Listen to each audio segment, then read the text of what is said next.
Goodbye to buying cheap products from other companies, declared the president's wife, abruptly terminating the contract.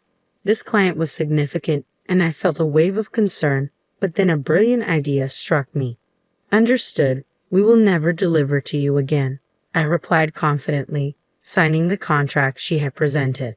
Later, the president's wife returned to our company, her face ashen with shock. I'm Mia, 37 years old, and I manage the company my grandfather founded. It's a stable business with a loyal clientele. To safeguard this company and its employees, I continually study economics and development. Our main focus is manufacturing precision mechanical equipment. Some employees have been with us since my grandfather's time, possessing knowledge that surpasses mine.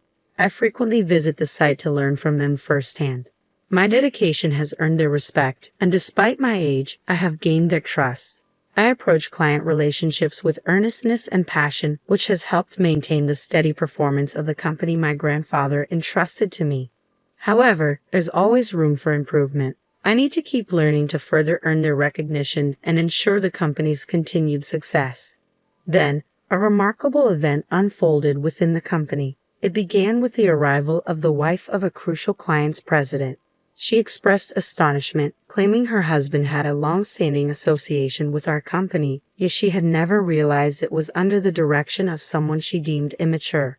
The disdainful gaze fixed upon me belonged to none other than the president's wife, representing a prominent company that had maintained a contract with us since my grandfather's era. Mrs. Brown disclosed that the day marked the annual year-end celebration hosted by her husband. This wasn't just any ordinary gathering, but a grand affair assembling all their business affiliates. It was an event deeply ingrained in their calendar, and this year I had received an invitation and opted to attend, following my grandfather's guidance. As I socialized and exchanged pleasantries with various attendees, Mrs. Brown emerged, indicating she was representing her husband, the president. While Mrs. Brown typically remained aloof from managerial affairs, this encounter marked my first introduction to her. After exchanging pleasantries, making introductions, and expressing gratitude for the consistent special treatment we had received, Mrs. Brown delivered an unexpected statement. I don't know what methods you employ to influence my husband, but beware, you may face dire consequences, Mrs. Brown warned. In that moment, her words left me bewildered, their true meaning escaping me. As I stood there, taken aback, Mrs. Brown smoothly transitioned to converse with another company president. Her demeanor shifted significantly, radiating warmth and charm, leaving me perplexed about her abrupt animosity towards me. Feeling unsettled, the year-end party eventually drew to a close. Opting not to attend the after-party, I instead decided to seek answers from my parents. My parents and grandparents reside together in our family home, and I often turn to them for guidance. Upon my late arrival, I offered apologies, but my parents greeted me warmly, informing me that my grandfather was still awake. Eager for insight, I sought out my grandfather to inquire about Mrs. Brown's behavior and reputation. To my surprise, my grandfather painted Mrs. Brown as an exemplary figure, a devoted spouse who selflessly supported her husband and their son. The more I learned, the deeper my confusion about Mrs. Brown's sudden hostility grew. A few days post the after-party, Mrs. Brown made an unexpected visit to my company, catching my employees and secretary off guard. Since I wasn't present, she had to wait, which evidently did not sit well with her. I'm the spouse of the president of one of this company's major clients. Is this how you treat valued guests? It's no wonder this company appears disorganized, with a young woman at its helm, she remarked. From my perspective, Mrs. Brown's unannounced visit was the unreasonable action, but unfortunately, I wasn't there to voice my opinion. Instead, my secretary bore the brunt of Mrs. Brown's frustration. By the time I returned, Mrs. Brown had departed, leaving a message with my secretary that she intended to return to offer a proper apology. Consequently, I scheduled a meeting with her for a later date. Upon entering the president's office, I anticipated encountering the president himself, only to be surprised by Mrs. Brown occupying the president's chair, exuding an air of superiority. I initiated the conversation by extending my apologies for my absence during her previous visit and expressed my willingness to address any concerns she had. What ensued was a revelation from Mrs. Brown that caught me off guard. Goodbye to relying on inferior products from other suppliers. For a moment, I found myself rendered speechless, likely wearing an expression of profound astonishment. Mrs. Brown's scowl deepened upon seeing my reaction. A business under the management of someone as immature as you cannot be trusted. Moreover, your pricing is exorbitant for the quality you deliver. I'm terminating our contract to cut costs, she declared. Her accusations felt baseless, prompting a vehement rebuttal from me. I adamantly denied any overcharging and passionately defended the superior quality of our products, emphasizing their long-standing endorsement by the president. However, Mrs. Brown appeared unwilling to entertain my explanations. The conceitedness of someone as immature as you is repulsive, she scoffed. When I inquired whether the president was aware of this decision, Mrs. Brown revealed that she was currently acting as the president, wielding full authority over the company. She explained that the president had been urgently summoned abroad to address issues in their production line, leaving her as the vice president to assume the role of acting president. It was then that I realized the reason behind the president's absence at the year-end party. Tomorrow, I'll bring all the necessary documents to terminate our contract to your company. Make sure you're there. I won't tolerate even a second's delay, Mrs. Brown asserted firmly. When I pressed Mrs. Brown for the specific time of her arrival, she begrudgingly disclosed it. Leaving her company that day, I felt as though I was being forcibly shown the door. Their business was pivotal for us. Without them, meeting payroll could become a challenge. Gripped by a sense of urgency, I scrambled to devise strategies to prevent the impending contract termination. The following day, Mrs. Brown arrived promptly at my office. She placed the documents on my desk with a stern demeanor, urging me to sign without delay. Please allow me to discuss this with the president, I implored. There's no time for that. Both my husband and I lead busy lives. Unlike your modest operation, we are a major corporation. You should comprehend this, being a fellow business owner, Mrs. Brown retorted dismissively. I seethed with anger at Mrs. Brown's patronizing tone. Her unilateral decision to terminate the contract was utterly unreasonable. Moreover, considering our long-standing business relationship, one would expect her, as a business owner, to grasp the magnitude of betrayal inherent in her actions. Yet there was no hint of remorse from Mrs. Brown. Frustrated by her arrogance, I resolved to enact the countermeasure I had pondered throughout the night as a last resort. I posed the question to Mrs. Brown with genuine concern. Are you absolutely certain about this? Mrs. Brown responded with a derisive laugh, mocking my inquiry. Observing her reaction, I couldn't help but smile. Understood, we will cease all deliveries to your company, I affirmed. Briefly, Mrs. Brown displayed a flicker of hesitation at my swift acquiescence, but as soon as she witnessed me affixing my signature to the contract, she wore a triumphant smile. Evidently satisfied. Thank you. Our business dealings are now officially concluded, she declared. With an air of self-satisfaction, Mrs. Brown departed. As she exited, both my secretary and I bowed respectfully, concealing our inner amusement. I couldn't help but think that she should have scrutinized the documents more carefully. Once she was out of sight, I promptly composed a concise email to Mrs. Brown's husband, appreciation for all past collaborations. I surmised that this alone would likely suffice for the president to discern the situation. Shortly thereafter, a call was received at my company. Good day, I apologize for the sudden call. I was taken aback by your email. Could you shed some light on the situation? I'd appreciate a discussion if possible, perhaps in person. To the president's request, I casually assented. Certainly, that can be arranged. A week later, the president arrived at my office, visibly uneasy.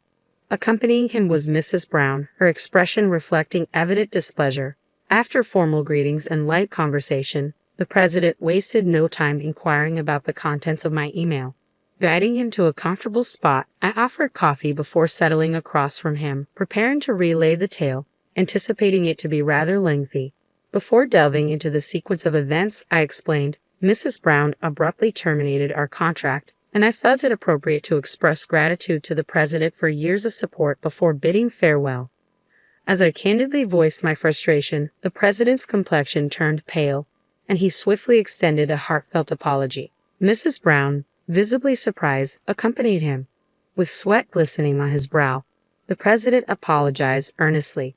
Mrs. Brown, unsettled by his demeanor, knelt beside him, her voice sharp as she rebuked him. What are you doing, apologizing to this inexperienced girl?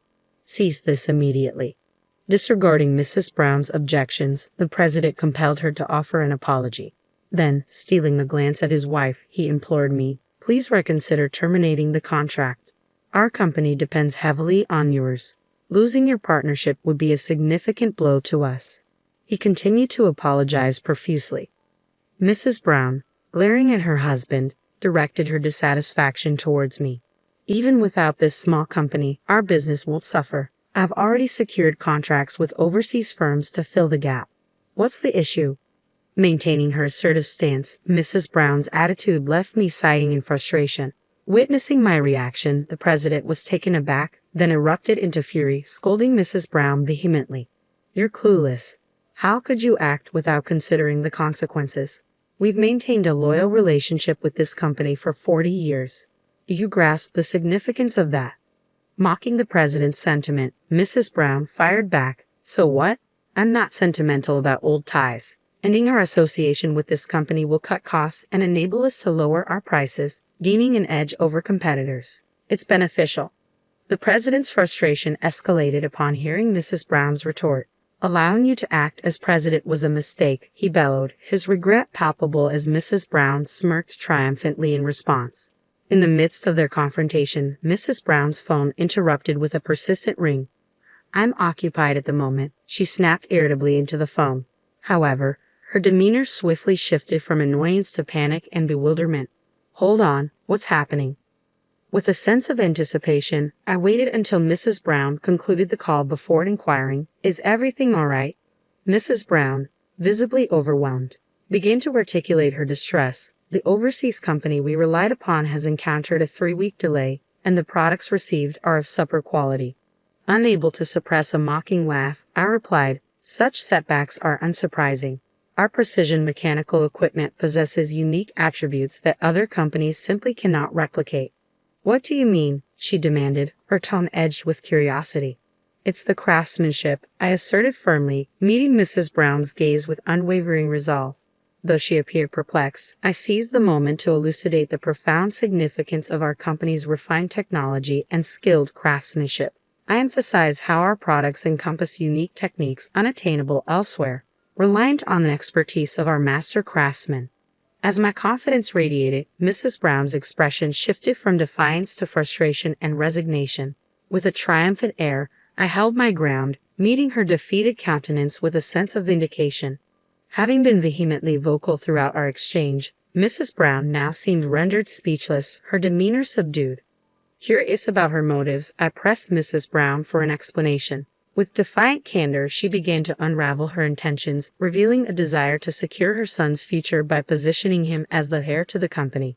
However, her husband's opposition led her to devise a plan, assuming the role of president temporarily to pave the way for her son's ascension.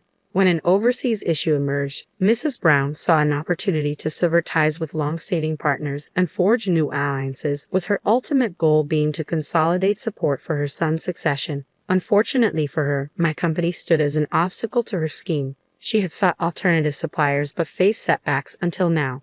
Mrs. Brown's glare bored into the president, who sighed heavily, clearly exasperated. "You truly don't grasp the situation. Our son has no interest in inheriting this company."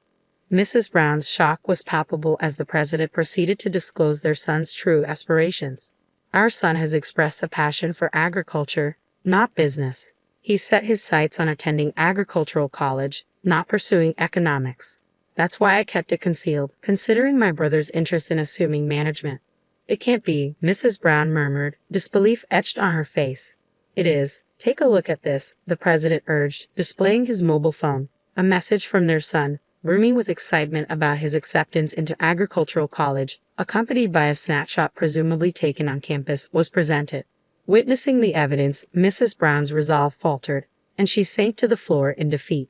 Turning to me with a plea tinged with desperation, the president implored, "Please, I'll devote myself to making amends for this misstep. Can we reopen negotiations on the contract?" I reached out to the president, offering my hand. "If Mrs. Brown is willing to step back from management, we can proceed as though the contract termination never occurred." Relief flooded the president's expression, yet Mrs. Brown, her bitterness evident, fixed a steely gaze on me, adamantly insisting that the termination documents remained valid. I refused to retract the contract termination. It was all for the sake of my son assuming the presidency. Mrs. Brown's stubbornness was palpable.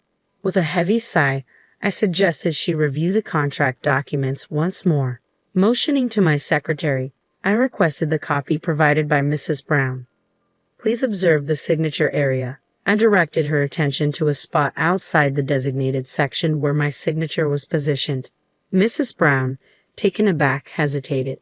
Doesn't this render the contract termination invalid? Admittedly, it was an oversight on my part to sign in the wrong place. However, Mrs. Brown, you overlooked it as well, leaving us on equal footing, wouldn't you agree? Mrs. Brown remained silent, contemplating the revelation. Seizing the opportunity, I offered a piece of advice. One who neglects thorough examination of contract documents may not be suited for a managerial role.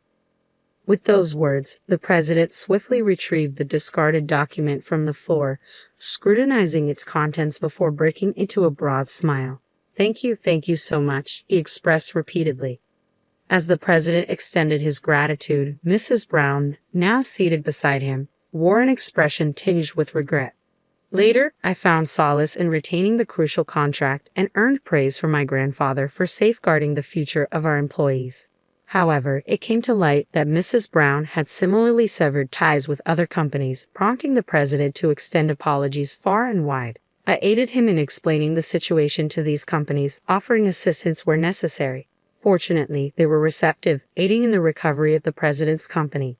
As a consequence of the turmoil, Mrs. Brown was ousted from the management team, held responsible for nearly jeopardizing the company, and faced with the prospect of divorce from the president.